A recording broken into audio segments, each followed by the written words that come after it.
Sometimes the most compelling stories in history aren't really about the big battles or empires. Right. They're about these really personal journeys, driven by something deep, like conviction. Absolutely. And today, we're diving into exactly that kind of story.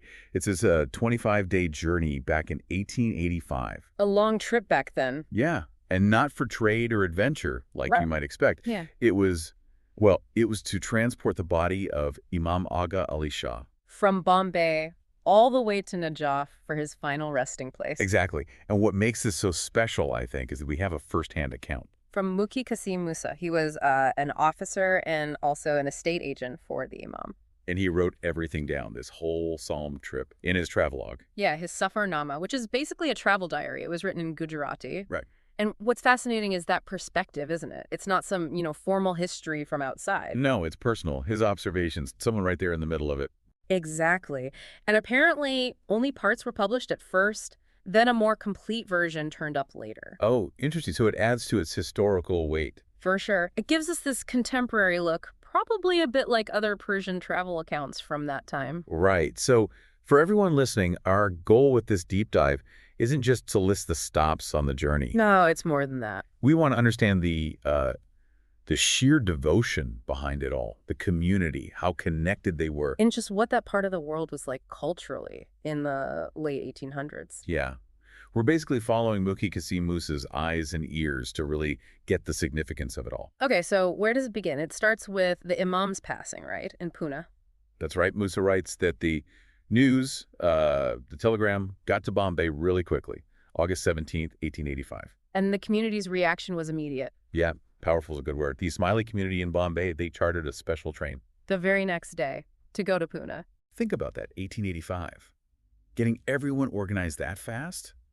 It says a lot about their unity, their respect for the Imam. Definitely. And then the Imam's body was brought back to Bombay, to the station, on August 19th. There was a formal funeral service first.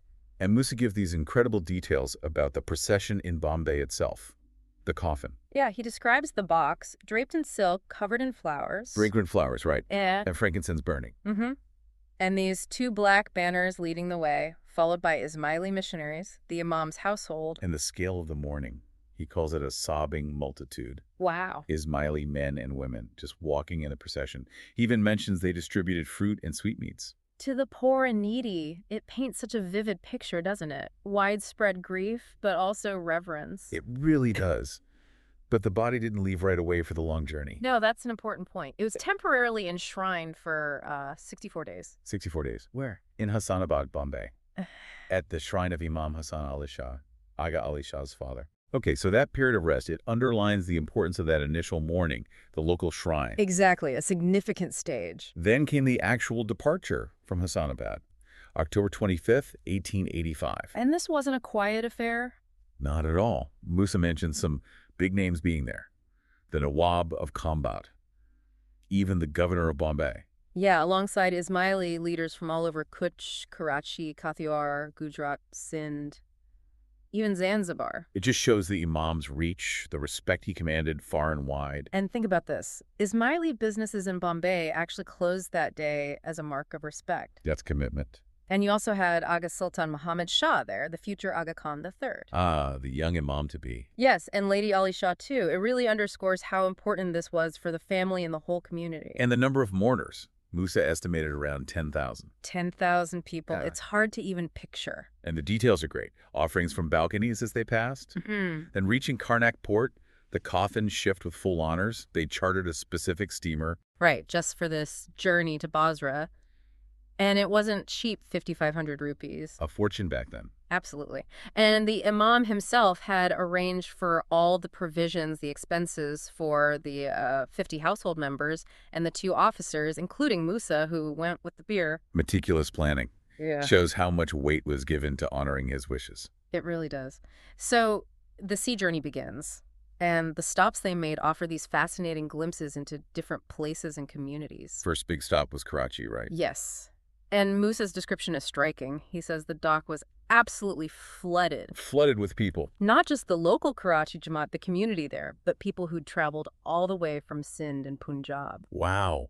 So many people that he says it was a jostling crowd. Yeah, everyone reciting salawat, the blessings, carrying emblems, plates of offerings. And the procession in Karachi towards the Jamat Khana. The new one in Karachi. It was apparently so huge that Musa says the town looked deserted afterwards. Incredible. Just shows the devotion there and how central the Jamat Khana was.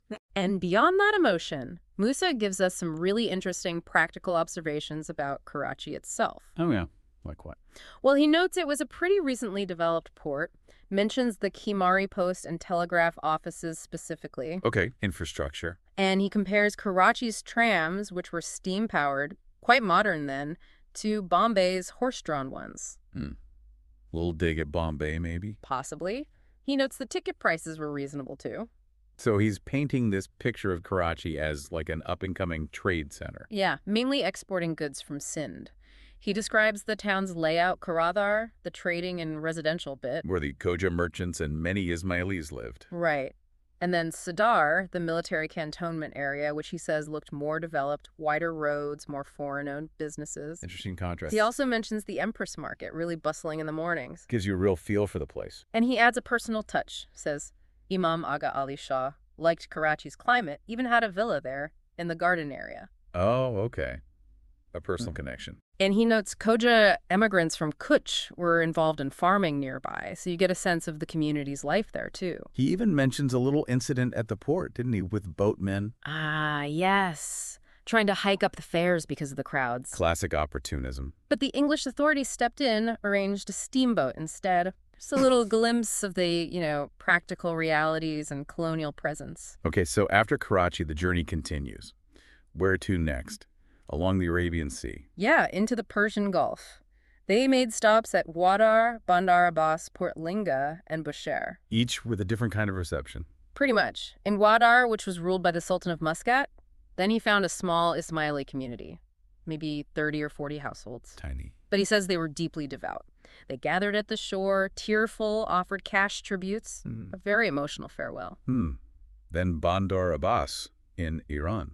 Yeah, he describes it as older, traditional Iranian design, trade links to Kerman and Shiraz.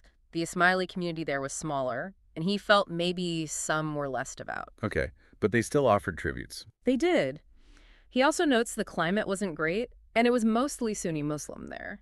What about Port Linga? He thought it looked a bit greener than Bandar Abbas, a significant trade hub, but again, he mentions an unpleasant climate. Seems like that was a theme. Oh, yeah. And then Bushehr, or Abu Shahr. Right. He describes it as well-built, lots of foreign embassies, busy trade, even though the water was shallow, so the ship had to anchor further out. And Ismailis there. Interestingly, he says only one Ismaili resident in the whole town. Just one. Yeah. But several Iranian and Kalu leaders, friends of the Imam, came out to the ship to pay their respects. So his connections were wide, even where the community wasn't large. Exactly. They even had informal evening gatherings on board, fed some local mullahs for recitations, a real mix of encounters. So the next major stage is reaching Basra, right, in modern-day Iraq. Yes. They anchor in the Euphrates River near Basra. But first, they hit a snag.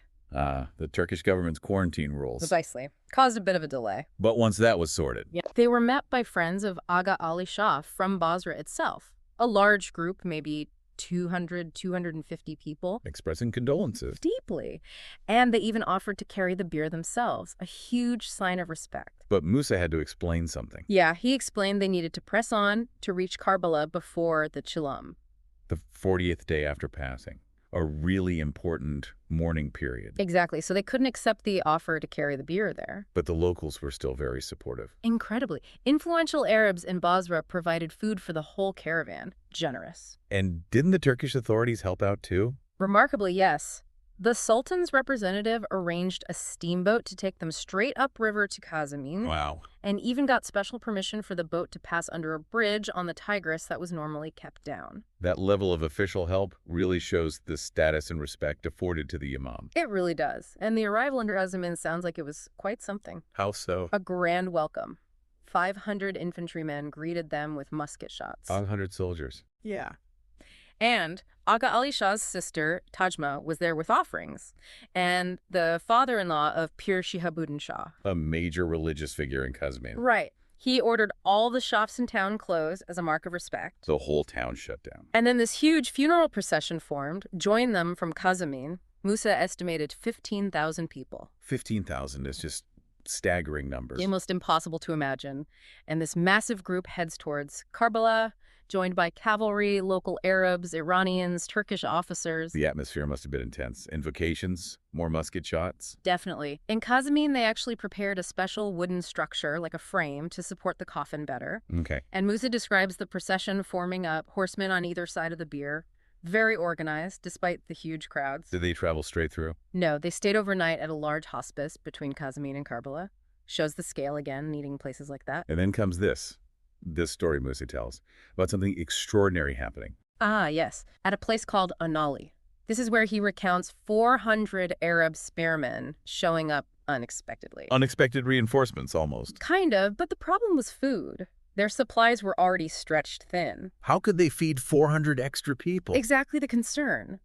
But Musa writes that during the meal, the food just miraculously seemed to increase, enough for everyone. Wow. They attributed it, of course, to the blessings of the Imam's house, his lineage. Stories like that, whether you take them literally or symbolically, they just show the deep faith surrounding this whole event. They really do. And these kinds of, well, extraordinary events seem to continue as they got closer to Karbala.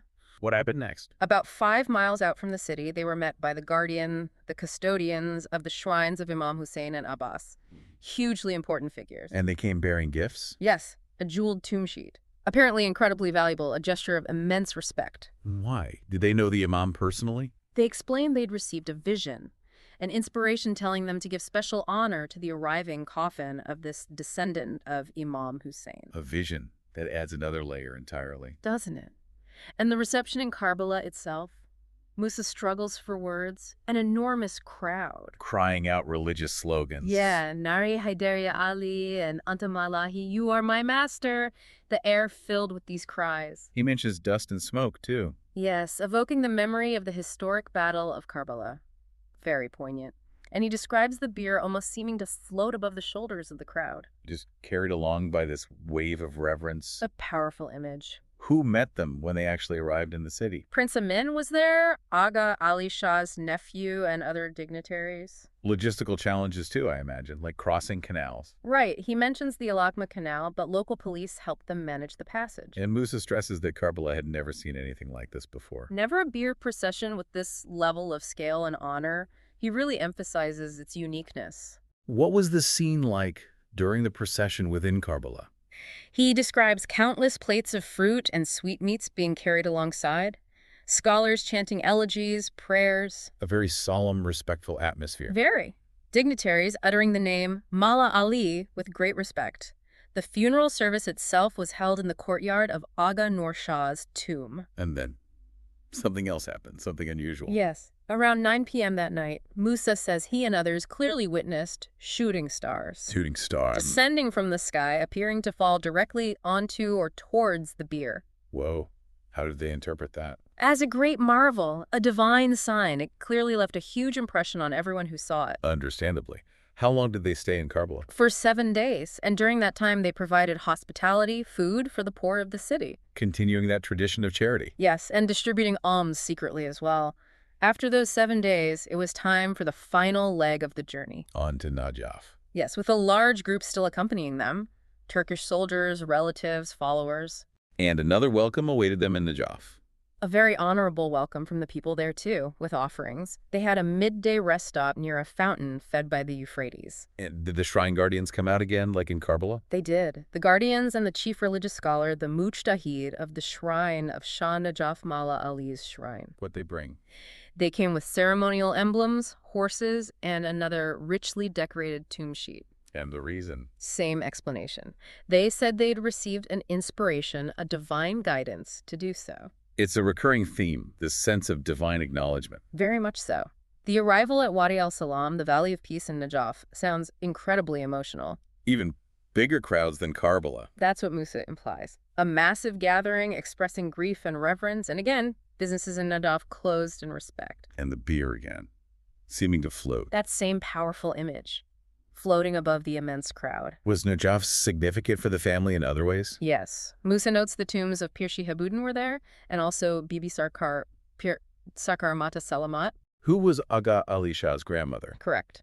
So the coffin was first placed temporarily in Pir Shihabuddin Shah's vault. And then the interment. Before the final interment, Musa recounts they unsealed the coffin. Yeah. He remarks on the state of the body, saying it appeared remarkably preserved, quite fresh, even after the long journey. Incredible. After the formal interment service, there was another 7-day period of providing repasts, hospitality for the community in Najaf. And the final resting place itself, the shrine. Musa describes it in detail. It had actually been constructed beforehand, as they say. Oh, it was already built. Yes. He mentions Chinese architectural elements, a golden dome, intricate grading, beautiful Iranian carpets. And it resembled another important shrine. Yes. He says it resembled the shrine of Imam Hussein in Karbala, a magnificent structure. And it's near the main shrine in Najaf. Yes, near the incredibly splendid shrine of Amir al-Mu'minin Maulawili, and also near the burial sites of other family members from Aga Hasan Ali Shah's time. So a very significant location. Absolutely. Musa finishes by talking about the constant flow of pilgrims to Mala Ali's shrine, the deep spiritual meaning of Wadi al-Salam, and the ongoing discreet charity distributed in Najaf. And the final tally for the journey. 25 days in total, from Bombay to Najaf, and the total cost recorded was 75,000 rupees. Wow. Quite an undertaking. So looking back on this whole 25-day journey, what really stands out? Well, I mean, the devotion is just overwhelming, isn't it? From the Ismaili community, obviously, but also the respect shown by broader Muslim communities along the way. Yeah, that interconnectedness is really striking. Across different regions, different groups, all sharing this reverence. And Musa's account itself, it's such a rich source. Those glimpses into culture, geography, daily life in the late 19th century, invaluable. Absolutely. And just the sheer effort, the personal commitment, the logistics involved in honoring the Imam's final wishes, it's deeply compelling. It really makes you think, doesn't it? What does this kind of journey from over a century ago, undertaken with such, deep reverence despite all the challenges, what does it tell us about faith, about community? That enduring power, yeah. And how these acts of devotion, they shape how we understand history, our collective identity, maybe even today. Exactly. It's something to reflect on. Definitely. And, this deep dive into Mukhi Kassim Musa's Safarnama, it's really just scratching the surface. Oh, for sure. It's an invitation, really, for listeners to explore more. The history of the Ismaili community, the huge significance of Najaf. And just the value of these travelogues, these personal accounts for bringing the past to life. Couldn't agree more. A fascinating journey, in every sense of the word.